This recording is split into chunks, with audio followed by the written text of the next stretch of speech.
포장을 어떻게 했냐면 그냥 1톤 백에다가 이게 가루 형태로 되어 있거든요. 1톤 백에다가 파란색 랩을 돌돌돌 싸가지고 그 다음에 팔레트 위에다 얹었어요. 그런데 이게 일반품이면 상관없지만 위험품은 내품이 보이면 안 돼요. 내품이. 안녕하세요.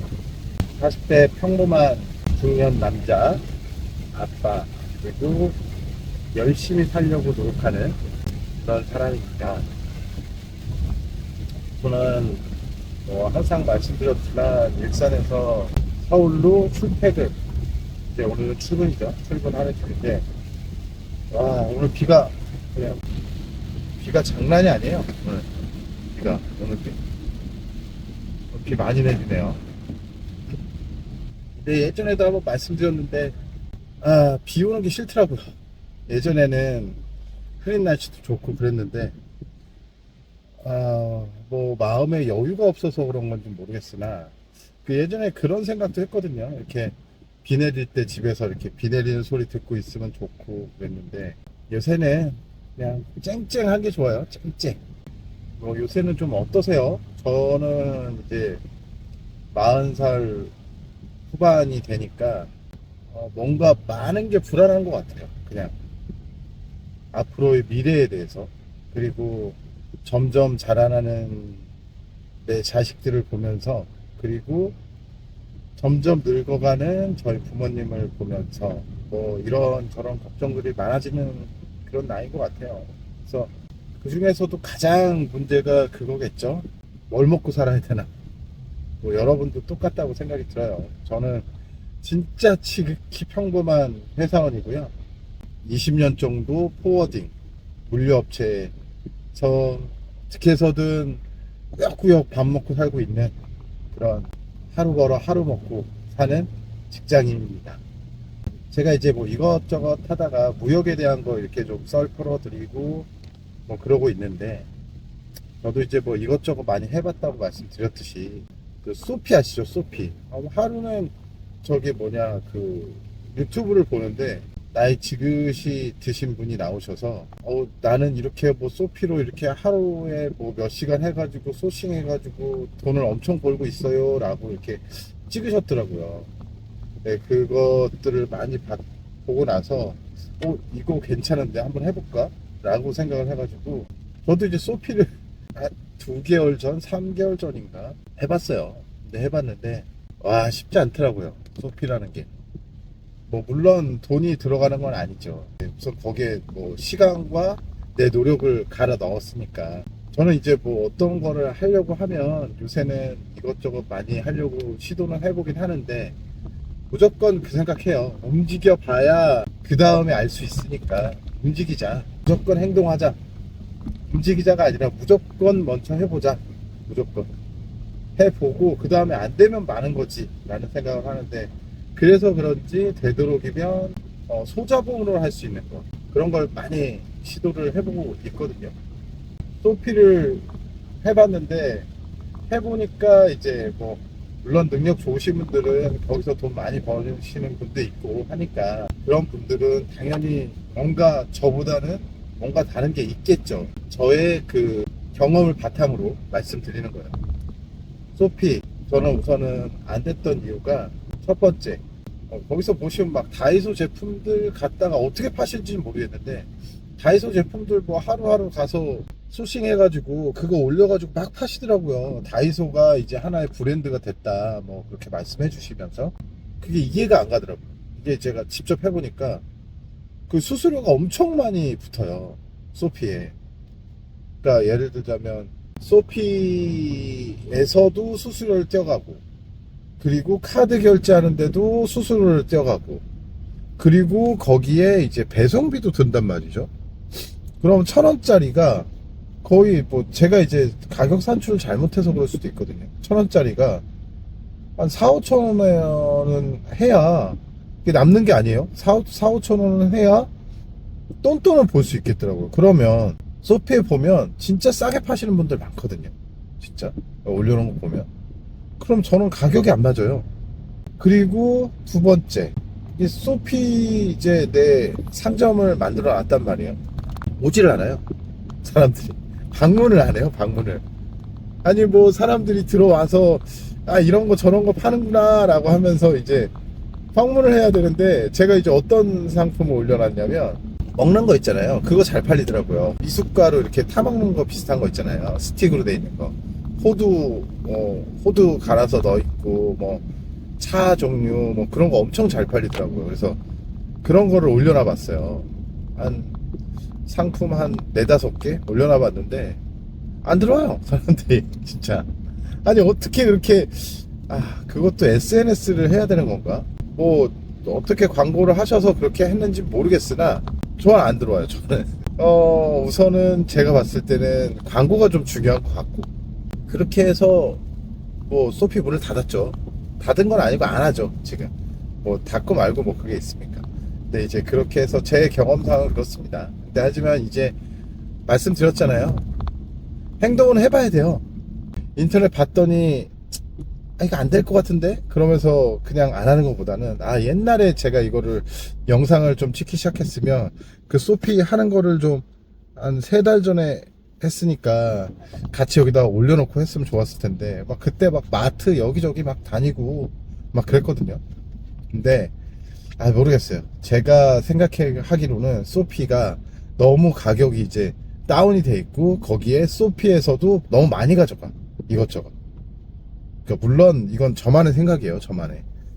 그러니까 뭐 잘 되시는 분들은 머리를 잘 쓰셔서, 기발하게 잘 쓰셔서 되시는 분도 있겠지만, 저는 모르겠어요. 저는 소피는 하기가 쉽지 않다 결론을 내고. 왜냐면 아무리 좋은 아이템도 제가 안 돼요.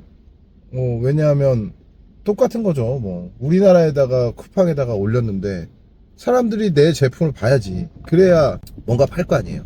그잖아요. 근데 안 되더라고요, 그게. 진짜로.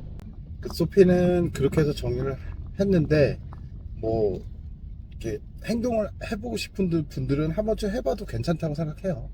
근데 저는 그러니까 이런 문제가 있어서 안 됐다라고 말씀을 드린 거고, 그거를 뭐 여기저기 다 믹스하셔서 나는 더 좋은 방법을 생각해 봐야지 라고 하면 뭐 그렇게 해서 대박 나실 수 있죠. 저는 이제 부족한 거고, 뭐 어떤 분들은 이제 정말 획기적인 아이디어로 또 뭔가를 할 수 있는 거고, 그 차이고요. 그리고 오늘은 이제 위험품 관련된 걸 좀 말씀드리려고 해요. 위험품. 제가 이제 며칠 전에 한 3-4주 된 것 같아요. 업체분한테, 저희 화주분한테 위험품은 아닌데 화학 제품에 대한 거를 이제 의뢰를 받았어요. 그래서 제가 예전에 작년 겨울인가 한번 고생을 한 적 있어요. 코크스라고 해가지고, 이게 화학 제품인데 우리나라에서는 위험품이 아니에요, 이게. 그런데 중국에서는 이게 위험품으로 간주가 되는 거예요. 와, 그거 한번 보냈다가 난리가 난 적이 있었거든요. 도착하기 전에 이거를 이제, 중국도 마찬가지로 쓰고, 도착하기 전에 매니페스트라고 해가지고 세관에다가 어떤 제품이 들어온다 이제 보고를 한단 말이에요. 그런데 거기서 이제 딱 걸린 거예요. 야, 이거 위험품인데 니네 이거 안 돼, 이렇게 가지고 들어오면 안 돼 해가지고 난리가 한번 났었어요. 근데 그때 어떻게 풀었냐면, 중국이라는 곳이 아직까지는 약간 그 통관사를 통해 가지고 세관과 관계가 좋은 사람이 있다고 하면 약간 돈을 들여서 이거를 안 되는 거를 좀 되게 해줄 수 있는 부분이 진짜 있거든요. 옛날에 우리나라도 똑같았어요. 우리나라도 안 되는 거 그냥 좀 세관분한테 돈 좀 찔러 놔가지고 되는 것처럼. 근데 이제 아직까지도 중국은 그게 조금 먹혀요. 근데 중국도 예전에 공산당 비리 같은 게 너무 많이 그게 돼가지고, 이슈화 돼가지고, 이게 뭐 어떤 일이 발생을 하면 그걸 다 문서화 남겨놓거든요. 그래서 만약에 예를 들어서 정말 문제가 크게 될 것 같다 그러면 아예 못해요. 중국도 마찬가지예요. 근데 하지만 저거는 가능해요. 이게 뭐 세관이 생각했을 때 임의대로 조금 오케이 해줄 수 있다라고 하면 가능한 게 있어요. 그래서 그때 얼마가 들었더라? 뭐 런민비 2,000위안인가 3,000위안인가 주고 어떻게 뭐 해결을 했어요. 뭐 저희가 안고 갔죠, 그 가격에 대해서는. 근데 저희는 이제 뭐 무슨 문제가 있다 발생을 하면 웬만하면 이제 화주분들보다는 저희 쪽에서 그냥 처리를 하려고 해요. 그게 이제 신뢰고 그게 영업이잖아요. 그래서 그렇게 해서 처리를 해드리긴 했는데, 요번에도 똑같이 이제 거의 비슷한 거예요. 코크스 요번엔 피치인가? 이름은 피치인데 화학 제품인데 똑같아요. 한국에서는 비용품인데 중국 가면은 위험품이 되는 제품인 거야. 그래서 그때 작년에 한번 호되게 한번 경험해 봤잖아요. 그래서 이번에는 말씀드렸죠. 아, 이거 안 된다. 들어가면 이게 위험품이고, 한국에서는 위험품이 아니지만 이게 안 된다 라고 설명을 드렸더니, 그러니까 뭐 되긴 되지만 이것저것 준비할 게 많으시다 라고. 사전에만 준비하면 돼요. 제가 항상 말씀드리지만 물류는 진행하기 전에 확인을 하면 문제가 되지 않아요. 물류는. 그렇기 때문에 이건 이제 알게 됐잖아요. 어떤 게 필요하다는 걸. 저도 이제 20년 동안 근무를 했지만 이런 경우를 작년에 이제 경험을 해봤기 때문에. 그래서 말씀드렸더니 이해를 못 하시는 거예요, 화주분이. 근데 저도 솔직히 제가 설명을 드리면서도 이게 말이 돼? 라는 생각이 드는 거죠. 왜냐하면 아니 여태까지 이걸 진행하면서 위험품으로 진행해 본 적이 한 번도 없는데, 아니 그리고 지금 현재도 우리가 나갈 때는 위험품이 아닌데, 아니 어떻게 이게 중국 들어가면 위험품이 되는지, 아니 아무리 설명을 해도 제가 설명하는 저도 이해가 안 가는데 화주분들은 오죽하시겠냐고요, 그게. 그래서 아무튼 겨우겨우 이제 설명을 드려서, 저희는 만약에 진행하시려면 이런 게 필요하다. 처음에는 이제 화주분도 뭐 그러면은 진행 못 하겠네요, 뭐 저희 쪽으로 뭐 그렇게 말씀을 해 주시다가 결국 이제 다른 데 다 물어본 거예요, 다른 포워더에도. 근데 몇 군데 이제 진행할 수 있다라고 해서 그쪽으로 진행을 하시려다가 가격을 엄청나게 부르는 거야, 거기서. 이게 이제 그 업체에서 정말 저희의 3배? 4배 정도를 부르더라고요. 제가 그때 가격 얼마라고 들었는데 거의 3배, 4배 됐어요. 거의 3, 4배. 그러니까 거기로 진행을 못 하시는 거지. 그래서 제가 결정을 하시라고 했어요. 저희는 가격이 싸긴 하지만 저희 이런 제품들이 준비 서류가 필요하고, 그쪽은 뭐 아무런 서류가 필요 없대요. 하지만 저도 그랬어요.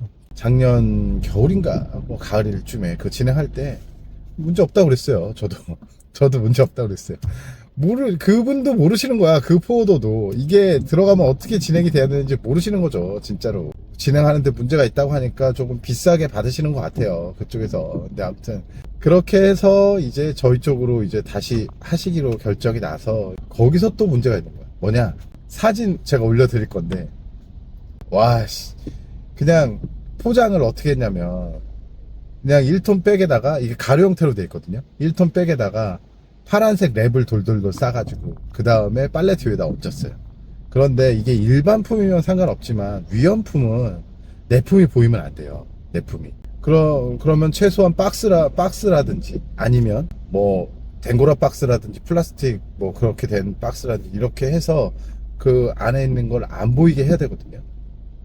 그런데 그렇게 진행을 하시겠다고 뚝 던져 주셨더라고요. 그래서 이거 이렇게 진행하면 안 됩니다 라고 말씀을 드렸는데, 물류라는 게 처음에 알면 돈이 추가로 발생이 안 된다고 말씀드렸잖아요. 이것도 방법이 있어요. 뭐냐면 가루 형태로 돼 있으니까 일반 해운이나 항공에서는 30kg에서 40kg가 사람이 들 수 있는 무게예요. 그렇게 박스로 나가면 드는 게 문제가 안 되는데, 이게 150kg인가 120kg 정도 되더라고요. 1톤 백에 조그맣게 들어가게. 그러면 이거를 처음에 다이소에 가면 두꺼운 종이로 된, 재질로 된 거를 처음에 포장을 할 때부터 30kg, 40kg 정도 해가지고 나눠서 이렇게 쌓았으면 단돈 몇만 원이면 됐는데, 지금은 이게 화주분이 말씀하시는 거는 이제 이미 포장이 다 됐고 이게 화학 제품이다 보니까 다시 재패킹하는 게 힘들다라고 말씀하시더라고요. 그러면 답은 없어요. 그거에 안 보이게 내품을 박스를 제작하셔가지고 저걸 하셔야 된다. 근데 120kg니까 또 이게 지게발이 들어가는 밑에 부분을 만들어줘야 되거든요. 그러면 인터넷에 보면 수출용 박스 제품들이 많아요. 그걸로 이제 포장을 하셔야 되는 거지.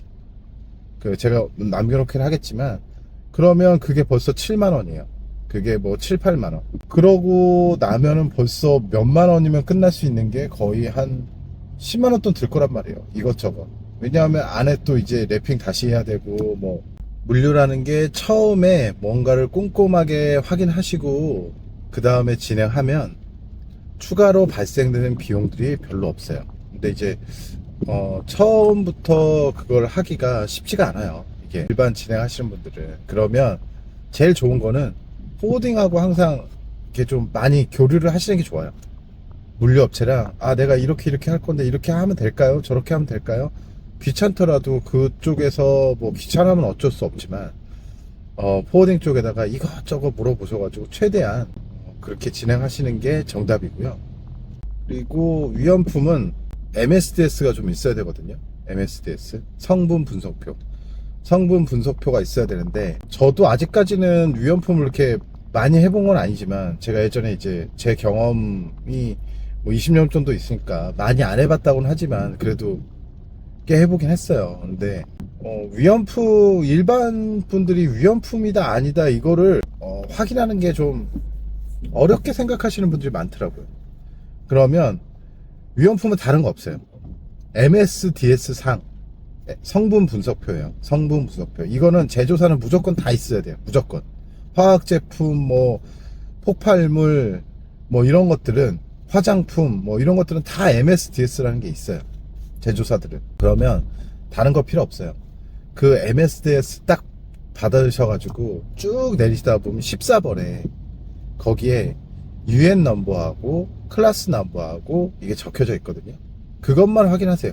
그게 있다 그러면 무조건 위험품인 거예요. 그냥.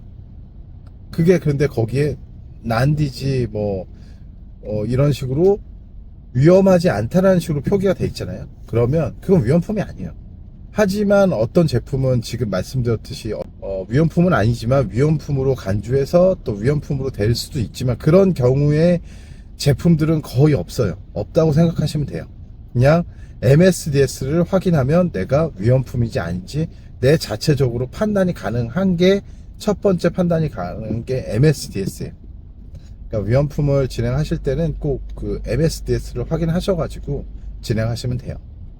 제가 이제 40살 후반이 되다 보니까 저도 이제 뭐 이것저것 많이 해보는데, 이미 많이 조금씩 트라이는 해봤지만, 그때 영상을 만들기 시작했으면 제가 이것저것 해봤던 거에 대해서 왜 실패했는지, 실패한 이유를 여기다가 집어넣어 드리고, 뭐 영상을 시청하시는 분들이 야 너는 이 새끼야 그렇게 했으니까 실패했지 라고 이렇게 막 댓글도 막 받았을 텐데, 이미 예전에는 제가 영상을 안 할 때 뭐 옷도 팔아보고 뭐 그것도 가져와 보고 러그도 가져와 보고 그리고 소피도 해보고 뭐 이것저것 해봤는데, 앞으로는 제가 영상을 같이 이제 동반을 해가지고 뭔가를 하게 되면 해보려고 해요. 해보려고 하고, 예전에 저 캐나다에다가 저것도 수출해 보려고 했는데, 저거 뭐냐 그 주방용품, 그러니까 뭐 그런 막 여기저기 돌아다니고 그런 영상 찍어놨으면 좋겠는데, 앞으로는 이제 뭔가 있으면 그렇게 하고요.